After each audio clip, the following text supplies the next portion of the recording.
Welcome into A to Z Sports Prime Time from this on this lovely Wednesday evening. We're happy to have you guys here for another episode of the Prime Time Show. Tonight we are talking offensive line, given that is a situation where a lot of people have had their attention focused on with the Titans at this point. You understand that the NPF suspension it's going to derail them a little bit, but as they work through training camp, now that the pads have started to come on and be available for them to evaluate the offensive line, we're starting to get a real, I think, a much better measure of where this team is at right now. So we'll talk about the offensive line situation. As I mentioned, we'll get into all the different things. We've got the wrong graphic up there. There's the offensive line graphic.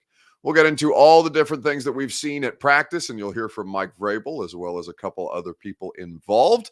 We will do a rising and falling candidate later on in the show because that's what we do on Wednesday night. So make sure you have yours prepared. A lot of good stuff to get to with the Titans having a semi-off day.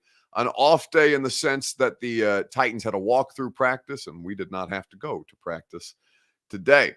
What are we talking, Bert? What are you talking about? Did you post your job here on Indeed? What is the comments? What are the comment section alluding to this morning? I don't know if he's physically available or clothed at this point to appear on camera, but apparently Bert has posted his job on Indeed at this stage. So we will get that's fine. I'm hiring, turns out. We'll see if we can't replace him with somebody who doesn't eat chicken pie during the course of the broadcast with a pair of metal spoons or metal straws as utensils. Literally, I assume that plate that you're showing me that nobody else can see is still there from yesterday. That is foul. Either way, we will continue with Bert or without Bert at this point to talk about some offensive line stuff. I need you guys first and foremost to share this show around on Facebook, YouTube, Twitter, and on Twitch. If you're hanging out on Twitter, please retweet the show. Bottom right-hand corner of your screen is where you can retweet it and get that to your Twitter friends. If you're on Facebook Live, you can share now to public. That's in the bottom left-hand corner of your screen. If you are on YouTube or on Twitch, you can subscribe to the channel. You can throw a like on the video. You can tell a friend to do the same. Dre Wilson says, "Who is Bert?" That's exactly the right answer. Bert is nobody to worry about, nobody to think about, nobody to concern yourself with at all. Just simply know that he lives in the shadows and eats 3-day-old pot pie without utensils. This is everything that you need to know about Bert at this stage. Anyway, we can go ahead and get into the Primetime Show proper. Welcome into A to Z Sports Primetime on this Wednesday evening. I'm your host, Buck Rising, and I'm proud, as always, to be presented to you by TrueMav Fitness in the Gulch. TrueMav Fitness is the place to get the best version of you. A new way to work out for the new you can be found at TrueMavFitness.com. They are the best in the business. Speaking of the best in the business, the law offices of Amanda J. Gentry. Wherever justice demands is where Amanda J. and her great legal team will go for you. Make sure your constitutional rights are protected. Go to AmandaJGentry.com and find out all of the legal offerings that they provide today. So, offensive line continues to be a topic of discussion for obvious reasons. And the competition really in the last 2 days is just now starting to pick up. So you look at everything that this offensive line group has been through, right? Lawan released, Ben Jones released, Nate Davis signing with the Chicago Bears. You've got a situation where your right tackle, your rookie right tackle heading into his second year after starting 15 games for this football team, ultimately ends up lost for the first 6 because he was gambling on non-NFL events at a team facility. So you look at the situation for the Titans offensive line with Aaron Brewer being the only returning starter, but even he returning at a different position than the one he started at last year. And you say, okay, this Titans offensive line group has a lot of questions. And based on the early goings in camp, they had yet even more questions with how early and often the defense looked to be winning. But as we work through these things, there's been some positive developments. So we'll talk about the positives. We'll talk about the negatives at this point, everything surrounding the Titans offensive line. B. French says this feels like a Succession episode. Well, if you're succeeding the Titans offensive line from 2022, the good news is that the bar is not set very high. That was an objectively awful unit last year, and all this group has to be is just slightly better for this team to be able to at least try and accomplish some of the things that they were on the precipice of doing last season. So we'll talk about the weaknesses of the Titans offensive line first and foremost as we see them on Facebook, YouTube, Twitter, and on Twitch. Who is the weakest link on the Titans offensive line right now? We will discuss at length together. You can give me your answers in the comment section right after I remind you that this is, of course, your Two Rivers Ford Take. And as always, your Two Rivers Ford Take is made possible by the wonderful folks at Two Rivers Ford. Go to Two Rivers Ford for quality American-made Ford vehicles, award-winning customer service, and the kind of exceptional business that you know they do with honesty and integrity. Having been in Middle Tennessee for 40 years, Two Rivers Ford is the place that you can go to get an F-150, to get a Ford Explorer like I drive as a customer myself of Two Rivers Ford. F-150s, as a matter of fact, Two Rivers has been one of the top performing F-150 dealers for the last 40 years here in Middle Tennessee. Two Rivers Ford in Mount Juliet, powered by Ford, driven by people. Go to tworiversford.com and get your new Ford at Two Rivers Ford. So as you look at the situation for the Titans offensive line right now, the starting unit from left to right, Andre Dillard, who was signed in free agency, Peter Skoronski, drafted 11th overall. You've got Aaron Brewer, who will play at center instead of left guard this year. Daniel Brunskill on a one-year free agent deal to try and prove himself with an opportunity coming from San Francisco. And then the right tackle situation. You know what? Jamarco Jones, I guess, technically is the guy who's got that job right now. But for as much practice or as many issues as he continues to have or practices he continues to miss, I would say that spot is still very, very much open for somebody to secure. So Jamarco Jones will say for the time being. Now, you might say, well, given that the right tackle situation is basically open for business, that's probably a spot where many of you will go for the weakest link. I would say to you, though, that while that job is still open, that doesn't necessarily mean that it's the weakest link on the offensive line, and perhaps I'll be able to provide you some context as to where that might be the case. But we'll talk about it on Facebook, YouTube, Twitter, and Twitch this evening. There you go, says Fringe Canuck Jones. It is. JR says Duncan getting reps at right tackle. Yeah, not really. He had one day where he got some reps at right tackle, but they've only had 5 days of practice, but so far in pads, he has not taken reps at right tackle to date. B. French says, why don't they just move the rookie to left tackle? Well, because you don't want to disrupt.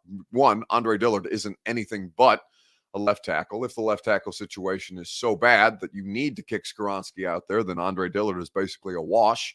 And right now, there's nothing to connote a need to move him outside to left tackle, the position that he played in college. MB says, remember, there's no scheming yet. In games, defensive ends may be getting chipped. No. That's not true based on yesterday's practice.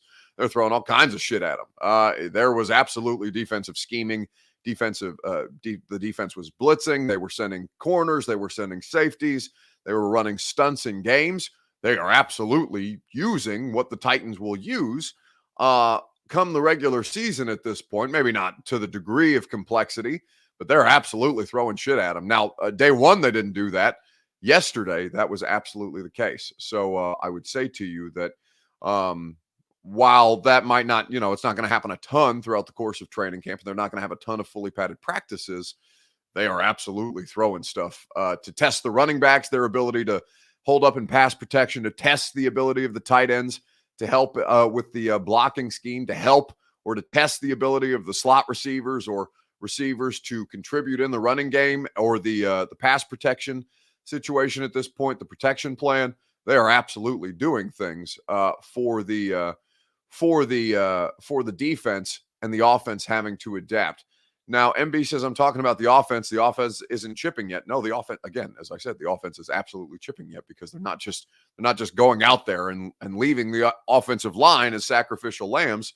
The offense is having to adapt and account for things like, additional blitzers, zone exchange pressures, which is where you send four, but it may not be four straight up or four down linemen. You may have a linebacker or a corner who's one of the four rushers in that sense, dropping back and out. That's how Malik Willis threw an interception the other day. They sent a corner as the fourth rusher. He wasn't a blitzer, but they dropped Weaver into coverage.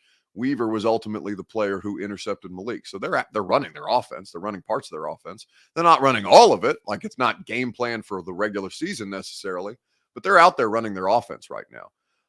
So I think as you look at this, you can understand that they will continue to do this. This will be the case for the joint practices when we go to Minnesota or when New England comes here. All these different things are going to continue to be scrutinized and studied and have the ability to impact the offensive line situation. So nothing is set in stone right now.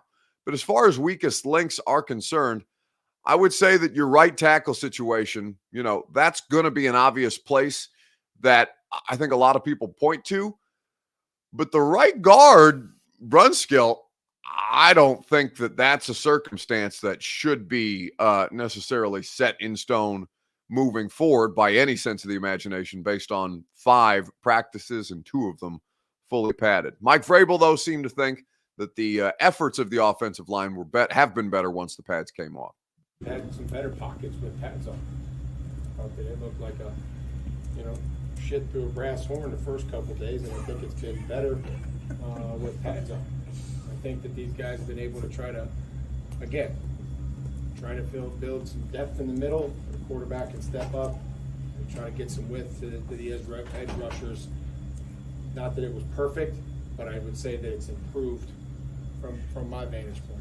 And again, I try to stand back there, and that's the one thing that I can kind of feel like, I'm like, maybe I wouldn't want to be a quarterback on this play, or hey, there's some comfort level. And so again, they're working together, they're seeing the games, they're building profiles on rushers. This guy likes to rush this way, this guy likes to do certain moves. So that's all part of the progression, I think.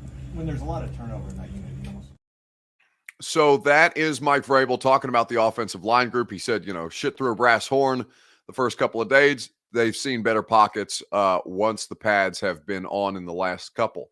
JR says of the offensive line situation, quick reminder that the Primetime Show is made possible by the Ashton Real Estate Group of RE/MAX Advantage. Go to GaryAshton.com. Get your dream address without the stress.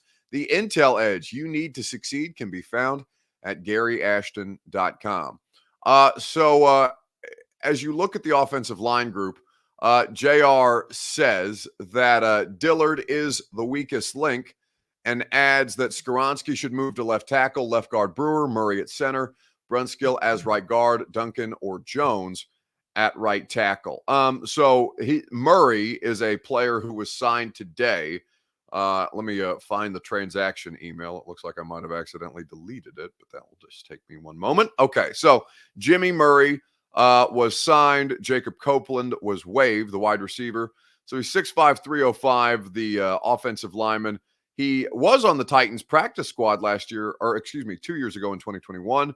UDFA with Kansas City in 2018. 2 games as a rookie for the Chiefs. Spent time on the roster and practice squads with KC, the Jets, the Titans, the Ravens, and Jacksonville. He's appeared in 44 games and earned second all-conference honors in his final 2 seasons at Holy Cross. So this is a practice squad player that they've signed. That's not a starting center.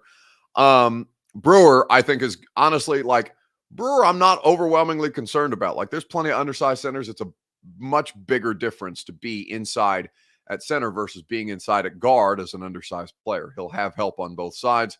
If your help is Skoronski as opposed to Ben Jones's help being Brewer, I think your situation is going to be much improved. Skoronski is not worth moving to left tackle at this point. You don't have to worry about him at all. That's one thing that you cannot say about any other position on the offensive line. You don't have to worry about Peter, and we'll talk about Peter a little later on. I may have tipped my hand when I say strong suit and put a picture of the first round pick on the graphic there.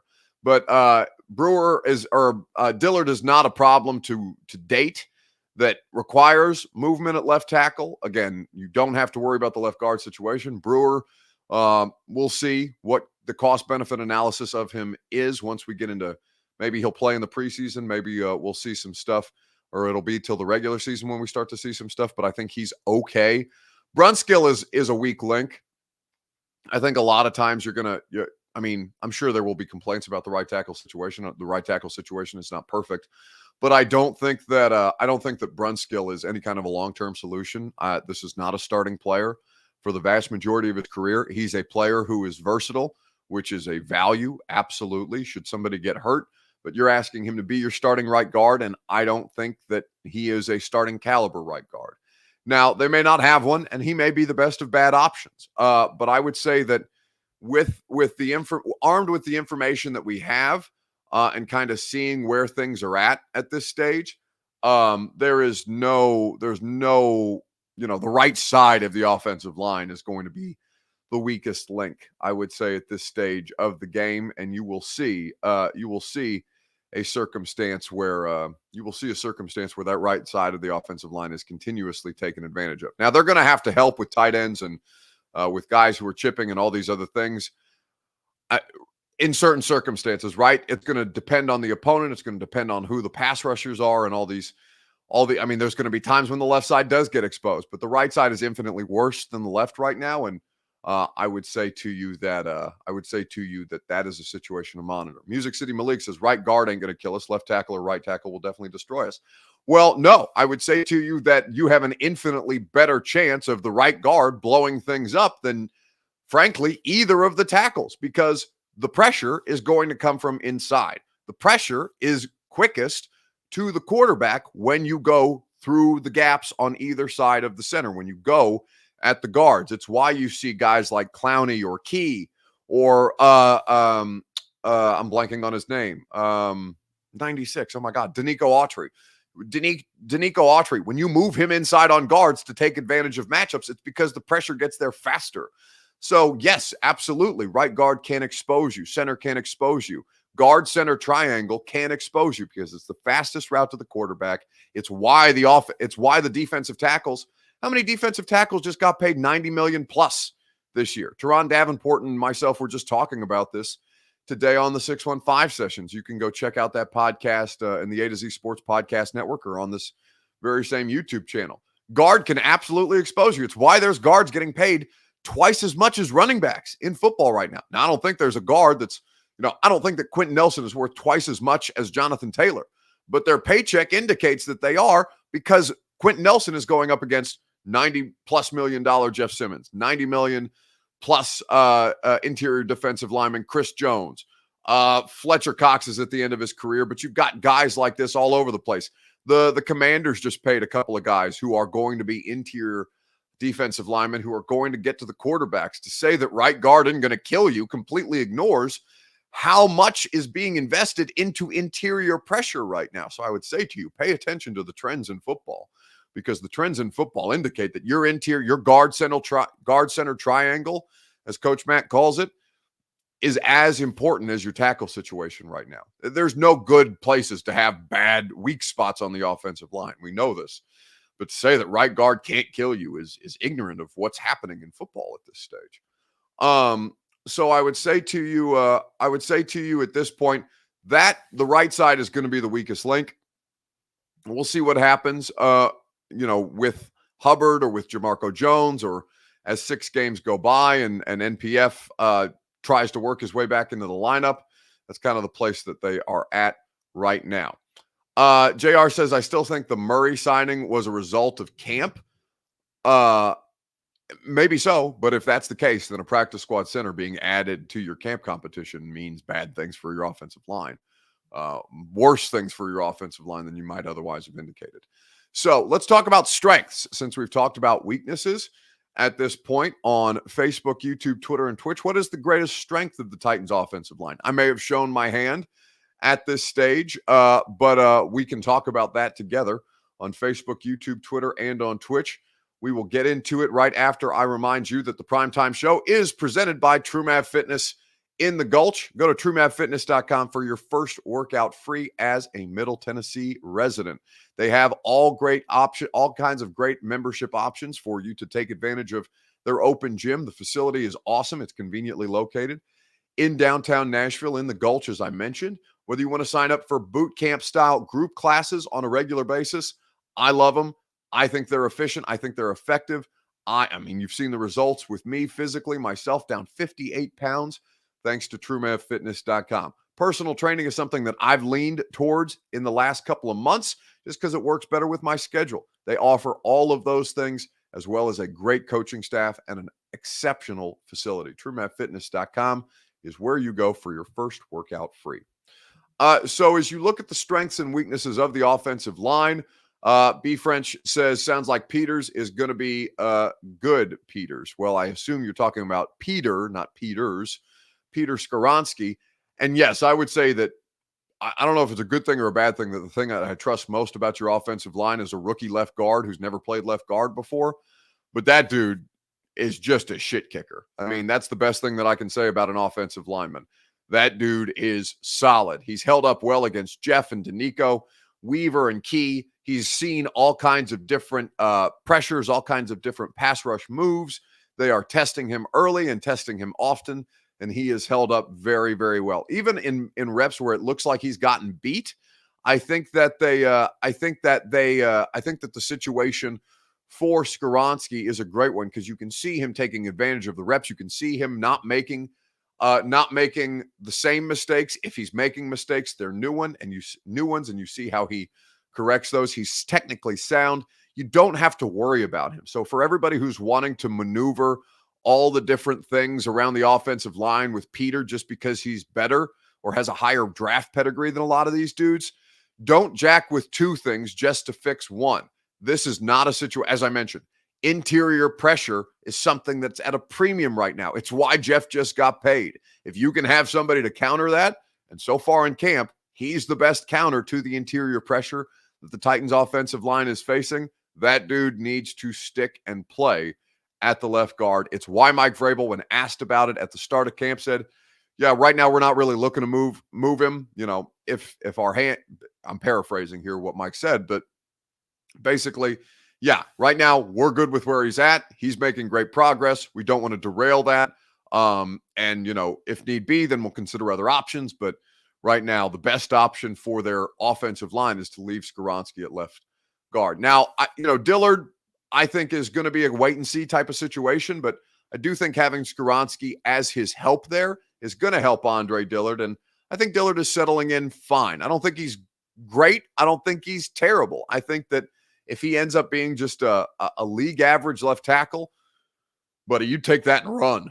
The look is Arden, but also there's that in general given you and you guys on a daily basis. Yeah, Arden, amazing teammate because, we go against each other pretty much every rep of the whole practice. And, iron sharpens iron. He's an amazing pass rusher, run defender, everything. So he definitely has all the tools that, a defense player needs. So I'm glad I get to go up against him and sharpen my own skills. You mentioned iron sharpening iron. Obviously, next week, pads come on. I mean, especially for the old linemen. How much are you guys looking forward to it and showing what you guys can do as an offense? We're all excited about it. Right now we're thinking about it and we're ready for all of it. It's going to be a fun time.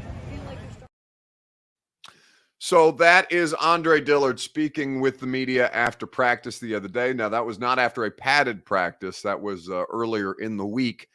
But at this point, I think that he can be a solid option. Now, solid is better than you could hope for based on last year's results and what the free agent offensive line market looked like. So, thus far, fine. Not a problem. We'll see if it becomes a problem. We'll see if he plays in the preseason. If he doesn't, we'll see how they go in the regular season. But right now, Andre Dillard is a passable option at the left tackle spot. So I think Michael Seldomu says 2 months ago, I was sad about the season. Now I feel I'm like, could we be someone to reckon with? Football's weird and you don't make anything definitive. Like, as you said, 2 months ago is June, it's May. You can feel however the hell you want about a 2023 football season that doesn't start until September 11th in May or June or even in July, right? Like there's nothing that should make you feel bad or good about a football season when there's so much that you don't know and so much that has to be worked out. And still, we're in the first week. They didn't have a full-on practice today, but like today marks a week that training camp has been like happening on the field. There's no point in getting bent out of shape. Training camp's like 6 weeks. We haven't even gotten to a preseason game yet. But I think at this stage, there are things to monitor, but to outright be, feeling bad or feeling great or having strong emotions one way or the other, it's not a circumstance that I think is worth doing to yourself. If you want to live that way, you can live that way, but I don't necessarily think it's worth it to do that to yourself at any point in the summer when there's just so much that still has to be worked through. So those are the strengths and weaknesses of the offensive line as we see them right now. We'll see, again, as those things continue to develop, we'll keep an eye on that. We'll be back at practice tomorrow. We'll be doing the radio show back at practice tomorrow, and we'll enjoy doing that Will Levis is going to be on the radio show tomorrow. And that'll be a fun interview because we'll see if Will is taking reps with the twos again. He had his first opportunity to do so on, what would that have been, Tuesday, after a good day of practice on Monday. So we'll be able to chat with Will Levis. That'll be in the 11 o'clock hour, typically around 11:05 to 11:20 is when the players have been sitting down with us at this point. But a lot of fun interviews that we've done at training camp. Again, Rand Carthon, Sean Murphy-Bunting, Rashad Weaver, Chiga Okonkwo. Who am I forgetting? Mike Chandler is in a Titans interview, but he was at Titans camp and he was great. You can check out all of those interviews. Tajay Spears is somebody who has also been on the radio show. We'll continue to do that, every day that we're live out at training camp. But we're going to have people sitting down with us. So Will Levis tomorrow, and we'll look forward to seeing how that conversation. We'll look forward to that conversation and to all the other conversations that we'll continue to have throughout the course of this training camp Titans interview series that we've got going on. All right, rising and falling. Whose stock rose, whose stock fell at this point in sports on Facebook, YouTube, Twitter, and on Twitch. We will discuss at length together right after I remind you that the Primetime Show is made possible by the law offices of Amanda J. Gentry. She's one of the new partners that we have here on the radio show, and she is a partner that you are going to want if you are in need of her services, because her and her team will go above and beyond to make sure that you have your constitutional rights protected. Wherever justice demands is not just something that they say, it's something that they stand by. Amanda has practiced at Tennessee family and criminal courts in 35 counties in Middle Tennessee. She goes where you need her to go. She goes from West Tennessee to Middle Tennessee to East Tennessee. She covers the ground that she needs to cover to make sure that she's there for you, to protect your constitutional rights, to make sure that you have an understanding of any conversations that you are having that might potentially compromise you. Don't have yourself compromised. Don't have your rights compromised. Make sure that you are protected with the law offices of Amanda J. Gentry. AmandaJGentry.com is where you can go to find out about everything that they do and all the ways that they can protect you. Know your rights, protect your rights. AmandaJGentry.com. So as you look at the situation for the rising and falling segment, whose stock rose, whose stock fell this week. Brandon Leonard says, sounds like Reggie Roberson's stock has been rising. Yeah, I talked to Wyatt about this, and Don Davenport, who's been out at practice the last couple of weeks. Reggie Roberson is a name that continues to get written down in my practice notes and my practice observations. Talking to everybody at practice, it's something that's been notable. He's going to have a tough time cracking the roster. But practice squad is always something that I think is available to him. The wide receiver competition has been fun, right? DeAndre Hopkins obviously elevating things. Traylon Burks has been active, has been available, has been making plays.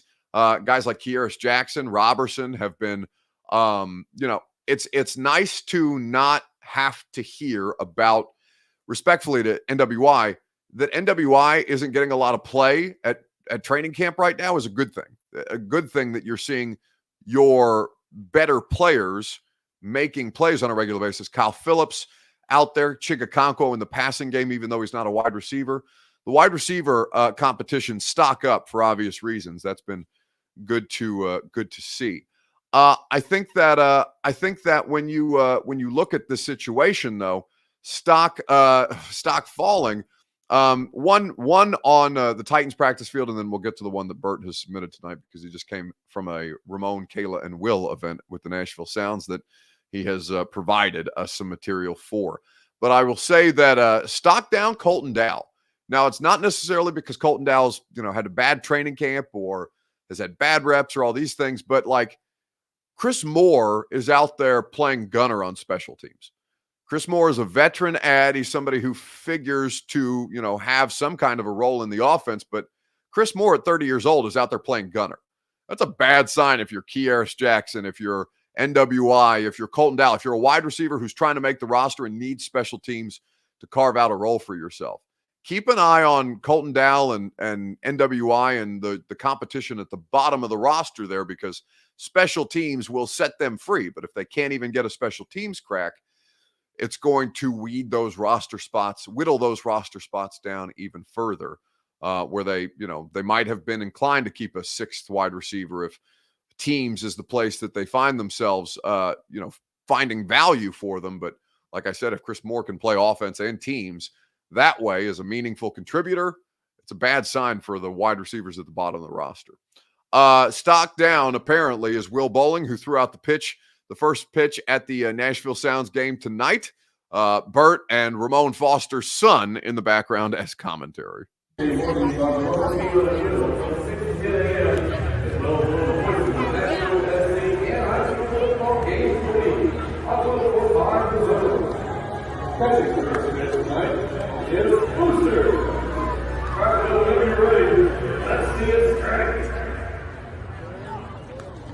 Do it!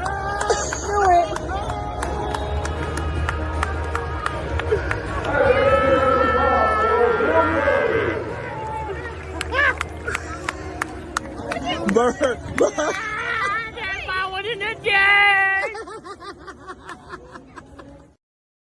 Who needs enemies when you've got friends like Geodude, Bert, and Ramon, Kayla, and Will? Tough scene for Will.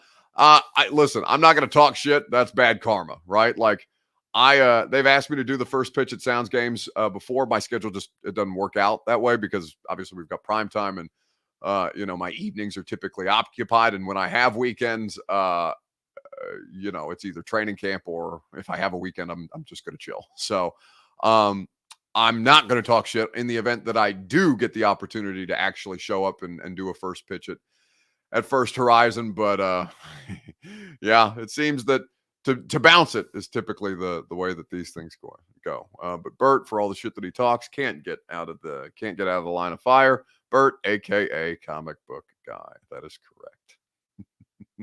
Stephen King says doesn't work out. We all know Buck can't throw a baseball. Honestly, I have a baseball in my office.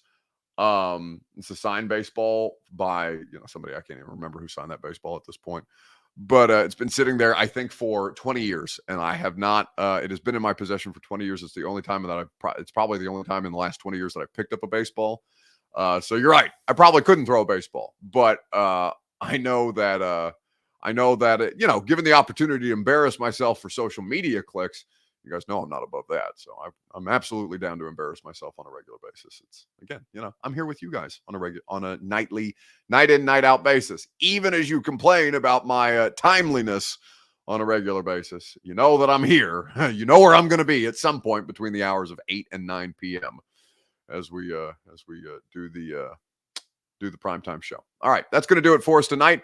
Like I said, Will Levis on the radio show tomorrow, live from Titans training camp. Hang out with us from 10 to 1. 615 sessions today with Teron Davenport. Go check it out. Also did a new episode of The Install with Greg Cosell. We talk quarterback battles all across the league, not just here in Tennessee. All worth your time, all good content and conversation. We will talk to you next tomorrow morning at 10 a.m. Are you surprised to hear that? Certainly not. The first year we took it to the limit. And I was in Miami with my new beach house. Well, it was a couple minutes from the beach. It's been 20 years since then. We haven't been too strong in the last few years. Oh, we've been strong. We're just playing by the rules. You can't have a newcomer come in and steal a show.